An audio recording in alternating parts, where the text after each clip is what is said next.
Saya kira umat Islam di Indonesia itu nggak sampai berpecah belah. Yang ada itu menurut saya perbedaan-perbedaan. Sekarang ini umumnya tidak ada lagi perdebatan, pertengkaran di antara yang kunut sholat subuh pakai kunut dengan sholat subuh tidak pakai kunut. Itu tidak jadi isu lagi. Tidak jadi isu lagi sholat tarawih dan witirnya itu 11 atau 23. Itu juga tidak jadi isu lagi. Tidak juga jadi isu lagi misalnya apakah misalnya kalau istri ataupun menantu perempuan hamil 7 bulan perlu dilakukan mitoni. Mitoni itu perayaan 7 bulanan, itu tidak jadi isu lagi di dalam masyarakat kita. Jadi oleh karena itu saya kira untuk menyatukan ya umat Islam di tengah perbedaan di Indonesia ini itu agak susah. Apalagi kemudian aspirasi politiknya itu juga susah. Karena apa? Secara alamiah karena pengaruh budaya dan sosiologi masyarakat muslim di Indonesia, umat Islam di Indonesia itu cenderung dalam soal politik itu fleksibel, longgar sekali. Jadi mereka itu tidak merasa, banyak di antara kaum muslimin itu tidak merasa salah apa-apa ketika dia misalnya memilih tokoh yang figur politik yang bukan berasal dari partai Islam misalnya, itu biasa saja. Buktinya misalnya dalam ronde kedua Ahok ya, pasangan Ahok Jarot itu dapat suara 42%. Pemilih non muslim di seluruh DKI itu 15%. Jadi 42% kurang 15% itu berarti 27% pemilih Ahok dan Jarot itu adalah pemilih muslim. Itu contoh betapa longgarnya orang Islam untuk memilih melakukan pilihan, walaupun itu menjadi debat kontroversi yang ramai sekali pada waktu itu, soal apakah boleh memilih pemimpin yang bukan muslim atau tidak. Nah buktinya 27% orang Islam tetap aja memilih Ahok meskipun pada waktu itu juga banyak resiko yang dihadapi.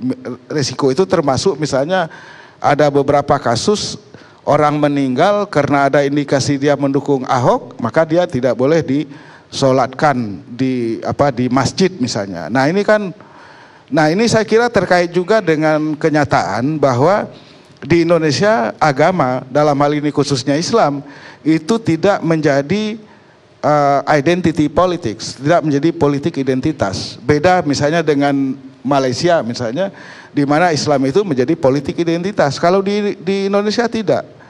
Orang boleh saja, orang kemudian bebas saja memilih siapa saja yang menurut pandangan mereka, menurut teman-teman mereka ini layak dipilih. Walaupun sebetulnya dari sudut Islam yang ketat mungkin tidak selalu merepresentasikan, katakanlah dalam tanda kutip Islam santri misalnya, kalau kita masih mau pakai istilah itu. Jadi oleh karena itulah maka kemudian bagi saya kalau pengamat barat bilang ini kebangkitan populisme Islam, saya kira dalam banyak hal itu itu analisis yang nggak tepat, karena tadi itu contohnya 27% pemilih muslim memilih Ahok gitu. Jadi oleh karena itu mungkin kita tidak mungkin kawan-kawan Pak Khotat, Ustadz Khotat mungkin kecenderungan-kecenderungan seperti ini perlu diamati gitu, supaya jangan nanti terjebak dalam euforia atau terjebak di dalam mungkin harapan-harapan yang bersifat ilusif.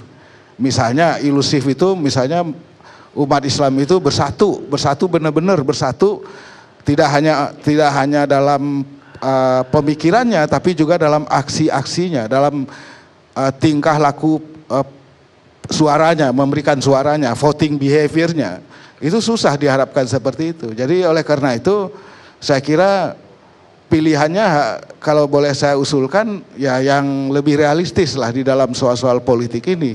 Jadi kalau misalnya ada keinginan untuk misalnya dalam waktu tertentu akan bikin partai politik, sebaiknya mulai dari sekarang.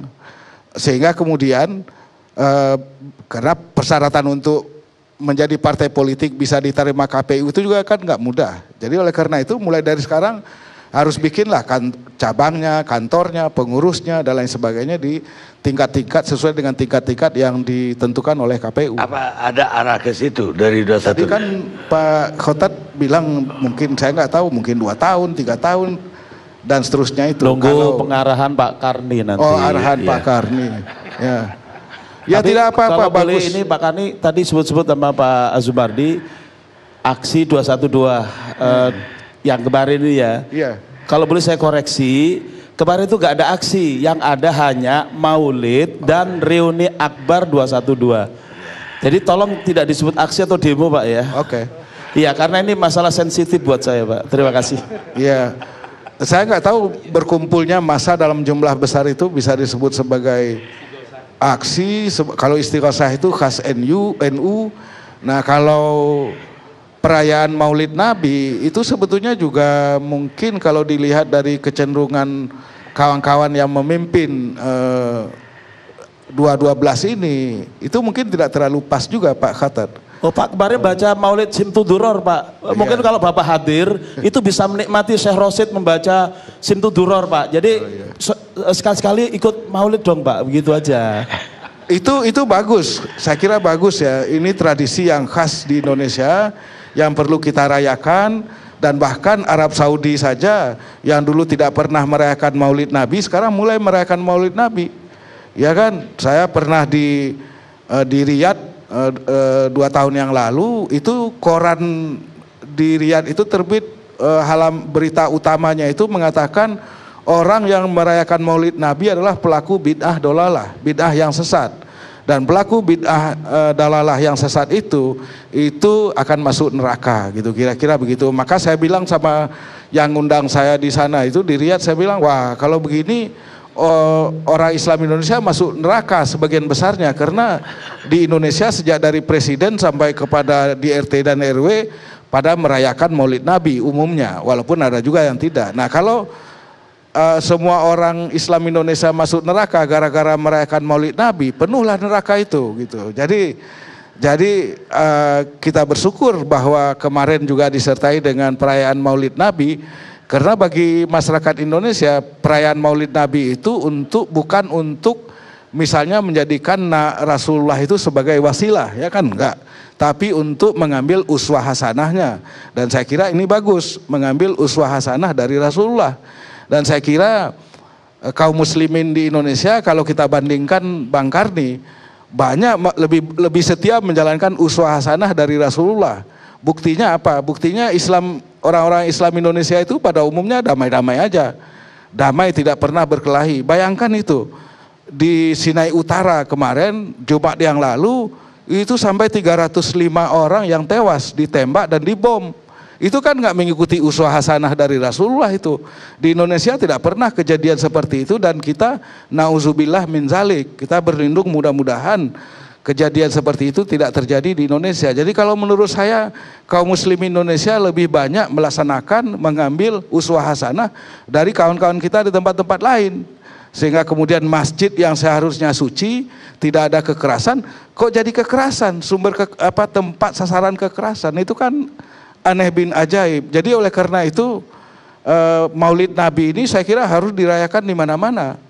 Saudi mulai merayakan, tapi yang lain saya kira juga harus merayakan, tapi tidak sekedar seremoni. Jadi kalau kawan-kawan yang ngumpul di Monas kemarin merayakan Maulid Nabi, baca salawat yang macam-macam itu saya kira bagus sekali, karena ini memang harus kita tradisikan dalam rangka menanamkan pemahaman kita yang lebih baik mengenai uswah hasanah, dan kemudian juga melaksanakannya dalam kehidupan sehari-hari.